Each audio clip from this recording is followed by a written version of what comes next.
selamat pagi anak-anakku. Berjumpa lagi kita di materi pembelajaran sosiologi bersama saya Ibu Siska Sofitri.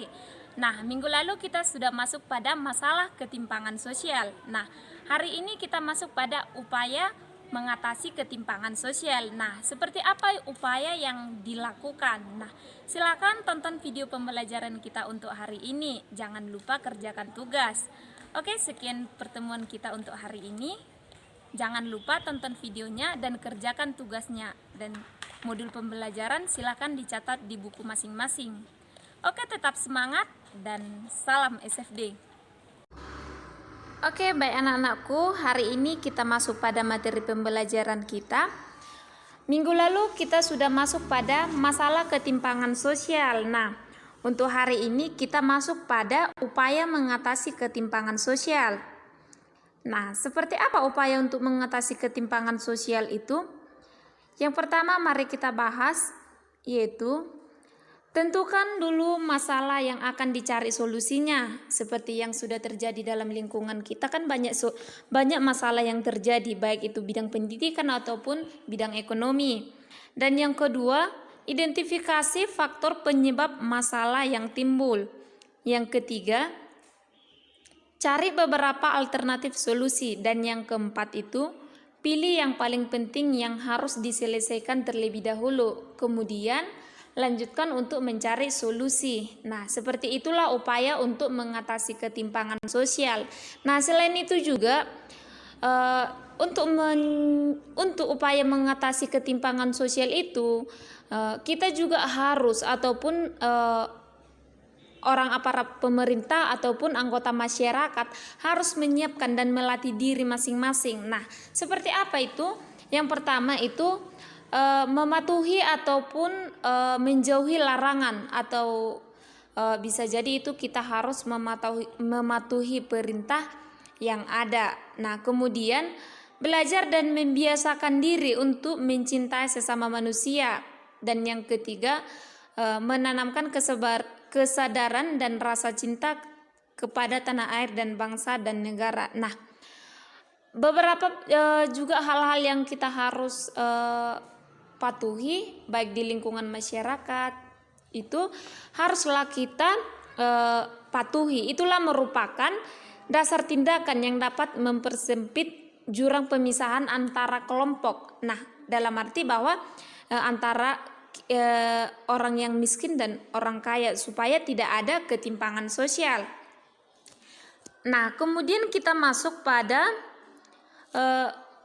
kebijakan. Nah, kebijakan yang dilakukan pemerintah itu sudah untuk mengatasi ketimpangan sosial sudah ada dari sejak dulu. Nah, itu tertuang di mana? Itu tertuang dalam Undang-Undang Dasar 1945. Pasalnya pasal 33 ayat 1 dan ayat 2. Nah, isinya apa? Nah, yang pertama dalam ayat 1 itu, perekonomian disusun sebagai usaha besar berdasarkan atas asas kekeluargaan. Nah, kemudian bumi, air, dan kekayaan alam yang terkandung di dalamnya dikuasai oleh negara dan dipergunakan sebesar-besarnya untuk kemakmuran rakyat. Nah, seperti itulah isi pada pasal 33. Kemudian kita masuk yang kedua. Tertulis dalam Undang-Undang Dasar 1945. Pasalnya pasal yang keempat ayat 1. Nah, seperti apa isinya? Yaitu fakir miskin dan anak-anak terlantar dipelihara oleh negara. Dan untuk ayat yang keduanya, negara mengembangkan sistem jaminan sosial bagi seluruh rakyat dan memberdayakan masyarakat yang lemah dan tidak mampu sesuai dengan martabat kemanusiaan. Nah, seperti itulah pada ayat yang ke-34 dalam pasal Undang-Undang Dasar 1945. Nah, dan yang ketiga itu Undang-Undang Dasar Nomor 39 Tahun 1999 tentang hak asasi manusia. Baik itu ayat yang pertama, ayat yang kedua juga di situ setiap orang berhak untuk hidup, mempertahankan hidup dan meningkatkan taraf kehidupan. Seperti itulah tentang hak asasi manusia. Kemudian yang keempat, Undang-Undang Nomor 11 Tahun 2009. Nah, ini isinya tentang kesejahteraan sosial.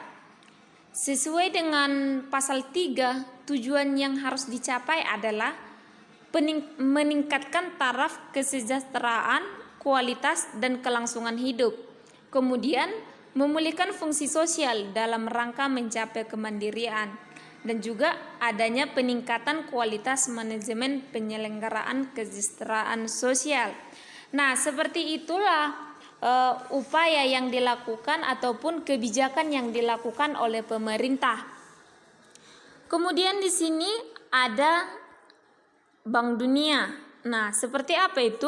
Nah, upaya-upaya yang dilakukan untuk mengatasi ketimpangan sosial yang terjadi di masyarakat, di sini ada beberapa yang dilakukannya.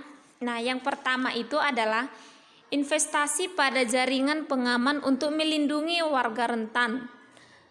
Yang kedua, menciptakan lapangan kerja yang lebih baik dan banyak untuk warga miskin ataupun warga masyarakat yang tidak memiliki pekerjaan. Nah, kemudian yang keempat, adanya menciptakan kondisi ekonomi yang tahan terhadap krisis dan lonjakan harga.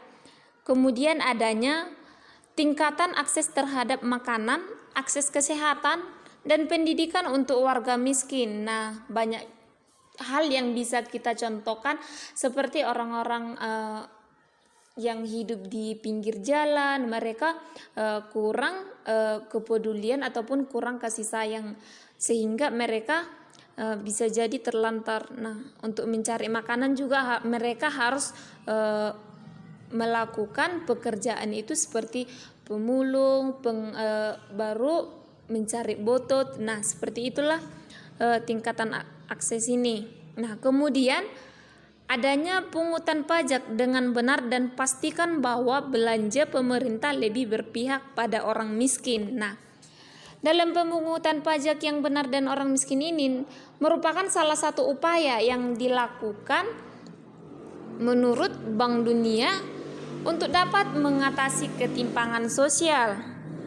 Kemudian kita masuk pada BPPPD atau biasa disebutkan Buku Pegangan Perencanaan Pembangunan Daerah. Nah, di sini dijelaskan bahwa upaya untuk mengatasi ketimpangan sosial itu dengan cara melakukan pemerataan yang berkeadilan dengan memberikan kesempatan yang sama kepada masyarakat untuk berperan dalam pembangunan dan menikmati hasil pembangunan. Target utamanya adalah orang-orang miskin ataupun orang-orang yang kurang mampu. Nah, kemudian bagaimana cara upaya pemerataan tersebut? Nah, di sini ada beberapa yang dilakukan upayanya.